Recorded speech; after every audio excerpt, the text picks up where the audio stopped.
Hello guys, welcome to the channel. News और update के session में आपका स्वागत है। तो पहली न्यूज़, अलामडा रिसर्च और FTX दोनों मर्ज करने वाले हैं अपने ऑपरेशंस को, जिसके बाद वो दोनों मिलकर अपने फंड्स को इन्वेस्ट करने की बात कर रहे हैं और उसके साथ वो अपना इंडिपेंडेंट वो अलग अलग जो उनका काम है वो भी साथ में वो करते रहेंगे। तो अगली न्यूज़ में बात करें बाइनेंस की, तो बाइनेंस जो है वो फिलीपींस में ऑपरेट करने के लिए लाइसेंस के लिए पूरी तरह से मशक्कत कर रहा है, पूरी कोशिश कर रहा है, जिसके चलते अभी जो सीनेट बैंकिंग कमेटी हुई थी उसमें बाइनेंस ने भी पार्टिसिपेशन किया था, जिसमें बाइनेंस के थ्रू कहा गया था कि उन्हें वहां पर ऑपरेट करने के लिए, फिलीपींस में ऑपरेट करने के लिए लाइसेंस मिल जाए।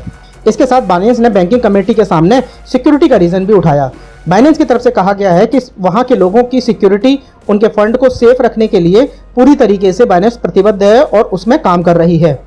इसके साथ ट्रेडिंग एजुकेशन पर भी बाइनेंस ने जोर दिया है और कहा है कि वहाँ की जो लोकल अथॉरिटी है, वहाँ की जो लोकल इंस्टीट्यूशंस हैं, उनके साथ मिलकर बाइनेंस इस तरह के प्रोग्राम्स कंडेम करेगी कि जिससे वहाँ की जो पब्लिक है, वहाँ के जो लोकल लोग हैं, जो ट्रेडर्स हैं, उन लोगों को फ्यूचर ट्रेडिंग और प्रॉपर ट्रेडिंग के बारे में एजुकेट किया जा सके, जिससे इन फ्यूचर वहाँ पर ब्लॉकचेन टेक्नोलॉजी का होप बढ़े और वहाँ पर लोग ब्लॉकचेन टेक्नोलॉजी के प्रति एजुकेट होकर सामने निकल कर आएँ। तो इस तरह से बाइनेंस वहाँ की जो कमेटी है उनको, वहाँ के जो अथॉरिटी है उनको पूरी तरह से कन्विंस करने में लगे हैं ताकि वहाँ पर उनको ऑपरेट करने का, फिलीपींस में ऑपरेट करने का लाइसेंस मिल जाए। अगली न्यूज़ है जापान से। जापान की जो अथॉरिटी बॉडी है वो कंसीडर कर रहे हैं, वो सोच रहे हैं टैक्स रिफॉर्म करने की, जिसमें वो टैक्सेशन के जो भी पॉइंट्स उन्होंने लगा रखे हैं उन सबको वो रिफॉर्म कर रहे हैं, जिससे क्रिप्टो के जो नए स्टार्टअप्स हैं उन्हें इस टैक्स के थ्रू कुछ रियायत मिल सके। इस रिफॉर्म के थ्रू देखा जा रहा है कि वर्चुअल एसेट्स पर जो मैक्सिमम टैक्स, जो कैपिटल गेन टैक्स लगता था, जो पहले 55% था, वो अब घटाकर 20% कर दिया गया है। सो दैट मीन्स कि करीब 35% का टैक्स जापान के जो सिटीजन्स हैं, जो लोग वर्चुअल एसेट्स के थ्रू ट्रेड करते हैं, उनको मिलने वाला है। अगली न्यूज़ जो है वो यूएस से है। यूएस कोर्ट ने वाइजर की जो टीम है उसको ग्रीन लाइट दे दी है अपने एम्प्लॉयज़ को बोनस पे करने की। इस बोनस के थ्रू $1.9 मिलियन का पेमेंट है वो की एम्प्लॉयज़ को किया जाएगा। वाइजर की इस न्यूज़ के बारे में हमने पहले आपको जानकारी दी थी, जिसमें ये हमने बताया था कि जो उनके लिक्विडेटर्स हैं वाइजर के, उनके थ्रू कहा गया था, एक पिटीशन डायल की गई थी कि भाई हम लोगों का पैसा पेंडिंग है और एम्प्लॉयज़ को पैसा दिया जा रहा है, तो वो ऐसा ना करके एम्प्लॉयज़ का पैसा रोके और हम लोगों को जो लिक्विडेटर्स हैं उनका पेमेंट उनको किया जाए। तो अब यूएस कोर्ट की तरफ से डिसीजन आया है कि जो $1.9 मिलियन का जो फंड है वो एम्प्लॉयज़ को ना देकर उन लिक्विडेटर्स को दिया जा सके, ताकि जो कंपनी है वो इजीली स्मूथ रन कर सके। अगली न्यूज़ की बात करें तो पॉलीगन की है।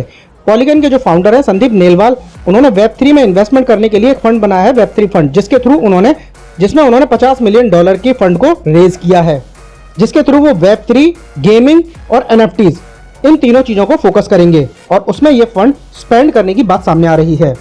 तो अगली न्यूज़ है इथेरियम की। इथेरियम की हैश रेट जो है वो इस हफ्ते भी बढ़ रही है। पिछले हफ्ते भी हमने आपको बताया था कि इथेरियम की जो हैश रेट है वो टॉप पर पहुंच रही है।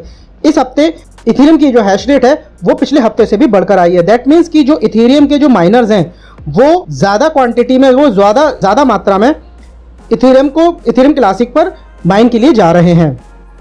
अगली न्यूज़ की बात करें तो अफगानिस्तान पुलिस ने क्रिप्टो करेंसी एक्सचेंजेस हैं जो अफगानिस्तान में ऑपरेट हो रहे हैं उन्हें बंद कर दिया है, जिसकी वजह उन्होंने बताई है कि जो अफगानिस्तान का सेंट्रल बैंक है उसके थ्रू कहा गया है कि जो क्रिप्टो करेंसी में जो ट्रेड हो रहे हैं, जो क्रिप्टो करेंसी काम कर रही है, वो अन इस्लामिक है और इस्लाम के विरुद्ध काम कर रही है। टोटल नंबर्स की बात करें तो 16 क्रिप्टो एक्सचेंजों को अफगान पुलिस के द्वारा वहां पर बंद किया गया है और क्रिप्टो एक्सचेंज के अथॉरिटीज़ को भी वहां पर गिरफ्तार करने की बात सामने आ रही है। तो अगली न्यूज़ है क्रिप्टो ATM फर्म जो बिटकॉइन डिपो है, उनका जो मेन मकसद है 2023 में लिस्ट होने का नैस्डैक के अंदर यूएस में, और उनका प्लान है कि वो SPAC डील करें। बेसिकली SPAC होता क्या है गाइज? SPAC की फुल फॉर्म है स्पेशल पर्पस एक्विजिशन कंपनी, जिसके थ्रू कोई पर्टिकुलर कंपनी जो ऑलरेडी पहले से लिस्ट है मार्केट में, उसको एक्विजिशन करके खुद को मार्केट में लिस्ट करने की बात होती है। तो अगली न्यूज़ है कॉइनबेस की।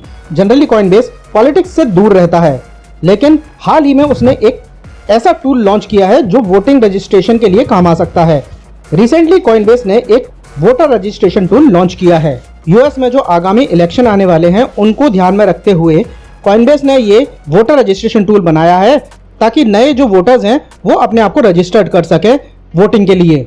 तो अगली न्यूज़ है नाइजीरिया से। नाइजीरिया का जो BTC का जो पीयर टू पीयर वॉल्यूम है वो करीब $400 मिलियन के करीब अराउंड पहुंच चुका है 2022 के फर्स्ट हाफ में।